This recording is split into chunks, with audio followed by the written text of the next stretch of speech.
बहिनी कस्तो हुनुहुन्छ? हजुर म त एकदमै दुखितमा छु। संसारको कुराहरूले मलाई एकदमै दुःख बनाइरहेको छ। त्यसो होइन नि, प्रभु यीशुमा चाहिँ सुखको कुराहरू छ। हामी बाइबलमा हेर्छौँ भने भजन सङ्ग्रह 16:11 पाउँछौँ, परमेश्वरको उपस्थितिमा चाहिँ आनन्दको कुरा छ, सुखको कुराहरू छ। तपाईँ यो कुराहरूलाई मन पराउनुहुन्न? मन पराउँछु। तपाईँले पाएको सुख म पनि पाउन चाहन्छु। जुन दुःखमा छु त्यो दुःखबाट म सुख प्राप्त गर्न चाहन्छु। त्यो के हो त? त्यसो भए म तपाईँलाई प्रार्थना गरिदिन्छु ल। हुन्छ।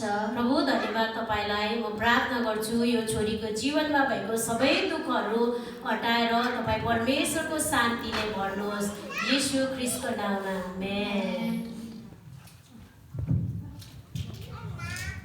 म चाहिँ यो दुःखबाट चाहिँ मैले चाहिँ सुख प्राप्त गरेको छु। यो दुःखमा हुँदै जाँदाखेरि चाहिँ परमेश्वरको वचनले चाहिँ मलाई सुखमा, आनन्दमा अनि शान्तिमा ल्याएको छ।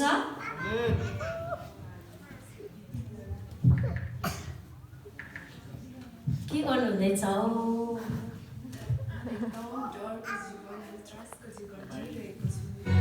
डरबाट छुटकारा चाहिँ प्रभु यीशुमा मात्रै छ नि।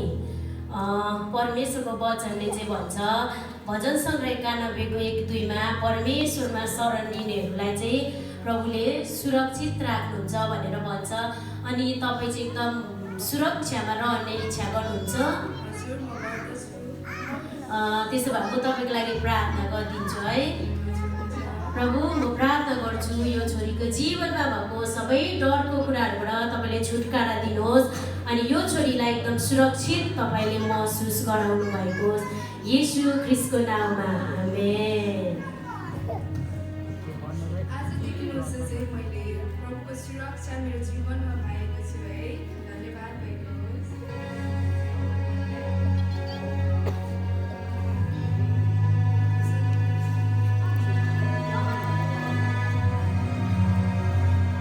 को तपाईँ?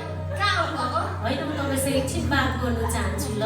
म गफ गर्न चाहन्न। मसँग अलिकति मलाई समय दिनुहोस् न। मसँग समय छैन तपाईँसँग गफ गर्ने। यति साह्रो घमण्डी पनि नहुनुहोस् न प्लिज। म घमण्डी नै छु। म घमण्डी नै त्यो हो। घमण्ड भन्ने कुरा राम्रो होइन नि। हामी नम्र भयौँ भने चाहिँ एकदमै राम्रो कुरा हो। म तपाईँलाई केही कुराहरू सुनाउँछु ल, यदि इच्छा गर्नुहुन्छ भने। हुन्छ, हस्, छिटो सुनाइहाल्नुहोस्। हुन्छ। हितोपदेश 12:4 भन्छ प्रभुको वचनमा, नम्रता र परमेश्वरको भयले चाहिँ हाम्रो जीवनमा आशिषको कुराहरू ल्याउँछ, हामीलाई जीवन दिन्छ भन्छ नि त। यो कुरा चाहिँ एकदमै राम्रो हाम्रो जीवनको लागि। तपाईँ इच्छा गर्नुहुन्छ यस्तो जीवन जिउनु? हुन्छ, हस्, म इच्छा गर्छु। प्रार्थना गरौँ ल त्यसो भए हामी ल। प्रभु तपाईँ परमेश्वरले यो छोरीको जीवनमा भएको घमण्डको कुराहरू हटाएर तपाईँ परमेश्वरले उहाँको जीवनमा नम्रताको कुराहरू हालिदिनु भएको होस्, येशू ख्रीष्टको नाममा आमेन। हुन्छ, मैले चाहिँ घमण्डको जीवन जिरहेको थिएँ, तर आजको दिनमा प्रभु पाएदेखि मैले नम्रताको जीवन पाएको छु। आमेन।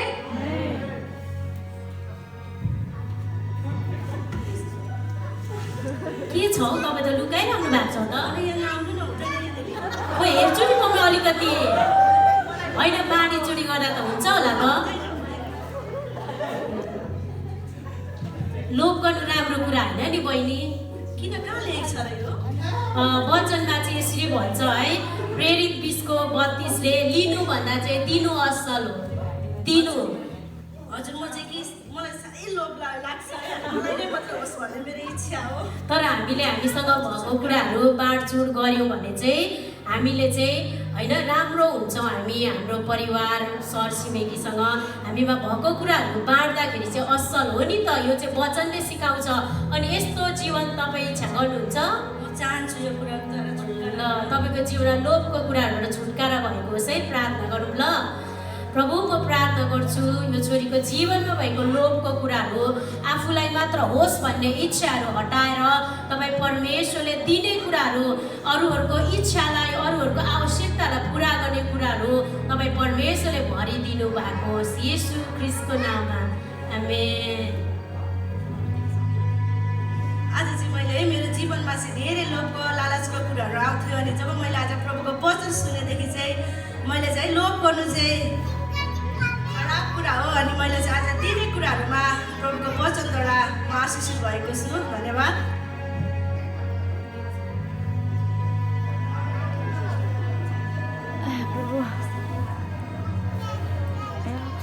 बहिनी तपाईँ त सन्चो हुनुहुन्न जस्तो छ त हौ।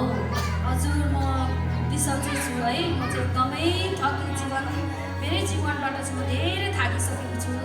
अनि मैले धेरै धर्म कर्ममादेखि लगेर हरेक कुराहरूमा म दौडेँ तर म कहीँ पनि शान्ति मैले महसुस पाइनँ है। म एकदमै थाकेको छु मेरो जीवनदेखि नै। हाम्रो यो 2 दिनको जीवनमा यसरी थाकेर थकित भएर बस्ने होइन नि त। प्रभुको वचनले चाहिँ भन्छ योहन्ना 14:27 परमप्रभु भन्नुहुन्छ म तिमीहरूलाई मेरो शान्ति दिन्छु जुन चाहिँ संसारले दिने जस्तो होइन भनेर भन्छ है।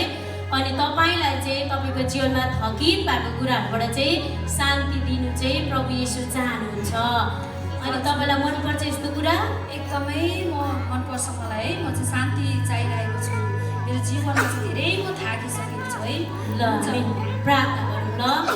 प्रभु म प्रार्थना गर्छु यो छोरीको जीवनमा भएको थकानको कुराहरू आफ्नो जीवनबाट हुने एकदम निराशको कुराहरूबाट तपाईँले छुटकारा दिनुहोस् अनि शान्तिको कुराहरूले भर्नुहोस् यीशु ख्रीष्टको नाममा आमेन। हुन्छ है। म चाहिँ एकदमै जीवनमा थाकिसकेको व्यक्ति थिएँ है। अनि जब मैले परमेश्वरको वचनलाई सुने अनि उहाँलाई विश्वास गरेँ अनि आज मैले चाहिँ एकदमै शान्ति पाएको छु है। एकदमै आनन्द मेरो जीवनमा चाहिँ ती कुराहरू मैले महसुस गरेको छु अनि उहाँमा चाहिँ शान्ति पाएको छु।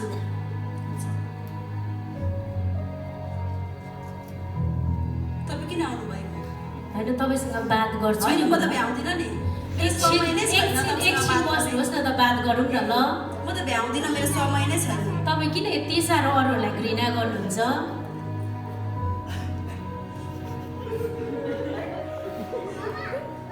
घृणा गर्नु राम्रो कुरा होइन नि। प्रभुको वचनले सिकाउनुहुन्छ घृणा गर्नु चाहिँ राम्रो कुरा होइन तर प्रेम गर्नु चाहिँ असल कुरा हो भनेर प्रभुको वचनमा यसरी भन्दछ गलसी 3:14 प्रेमले चाहिँ सबै कुराहरूलाई चाहिँ एकतामा बाँध्छ भनेर है। जब तपाईँमा प्रेम भयो तपाईँले परिवार छिमेकी सबै कुरालाई हटाउन सक्नुहुन्छ है। अनि प्रभु चाहिँ परमेश्वर चाहिँ आफै प्रेम हुनुहुन्छ त्यो कारण उहाँ हामीलाई प्रेम गर्नु सिकाउनुहुन्छ। तपाईँ प्रेम गर्ने इच्छा गर्नुहुन्छ यो घृणाहरूलाई त्यागेर? हजुर म गर्छु। त्यो चाहिँ कहाँ पाउँछ त? परमेश्वरमा चाहिँ यो कुराहरू पाउँछ है। प्रेम चाहिँ प्रभु नै हुन्छ। म तपाईँको लागि छोटो प्रार्थना गर्छु नि ल। हुन्छ। प्रभु म प्रार्थना गर्छु यो छोरीको जीवनमा भएको एक अर्काप्रतिको घृणाको कुराहरूलाई तपाईँले हटाएर तपाईँको प्रेमको कुरालाई खन्याइदिनुहोस् भनिकन प्रार्थना गर्छु येशू ख्रीष्टको नाममा आमेन। हुन्छ है। आज मेरो जीवन चाहिँ घृणामा थियो है। एकअर्कालाई म साह्रै घृणा गर्ने मेरो स्वभाव थियो। आजबाट चाहिँ मैले प्रेममा परिणत गरेको छु। परमेश्वरको वचनले चाहिँ है मेरो जीवनमा धेरै प्रेमको कुराहरू ल्याएको छ। हुन्छ, धन्यवाद।